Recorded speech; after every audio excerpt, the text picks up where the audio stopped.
ਹੋਰ ਬਾਈ ਜੀ, ਧੰਨਵਾਦ ਸਾਰਿਆਂ ਦਾ, ਭੈਣ ਭਰਾਵਾਂ ਦਾ। ਤੇ ਅੱਜ ਕਹਿਣ ਲੱਗਿਆ ਵੀ ਭਾਈ ਆ ਜਿਹੜਾ ਹੁਣ ਵਾਹਣ ਚ ਆਪਾਂ ਵਾਹੁੰਦੇ ਆ, ਬੀਜਦੇ ਆ, ਮਿਹਨਤ ਜ਼ਰੂਰੀ ਹੈ।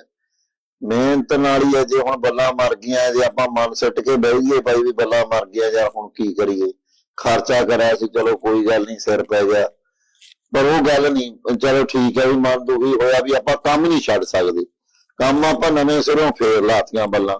ਵੀ ਇਹੀ ਕਹਿਣ ਦਾ ਆਪਣਾ ਤਾਂ ਇਹੀ ਕਹਿਣ ਦਾ ਭਾਵ ਹੈ ਵੀ ਬੱਚੇ ਐ ਨਵੇਂ, ਇੱਕੇ ਦਿਨ ਤਾਂ ਆਪਾਂ ਕੋਈ ਵੀ ਚੀਜ਼ ਨਹੀਂ ਵੱਡੇ ਬਣ ਸਕਦੇ, ਪਰ ਹੌਲੀ ਹੌਲੀ ਆਪਾਂ ਜੇ ਬੱਚੇ ਵੀ ਇੱਧਰ ਬਾਹੀ ਇੰਨੀ ਆਉਂਦੇ ਐ, ਨਹੀਂ ਆਪਦਾ ਹੋਰ ਕੰਮ ਕਰਨਾ ਚਾਹੁੰਦੇ, ਬਾਹੀ ਕਰ ਲਓ, ਨਾ ਆਪਦੇ ਮਾਂ ਪਿਓ ਨੂੰ ਸਹਾਰਾ ਹੋ ਜਾਊਗਾ।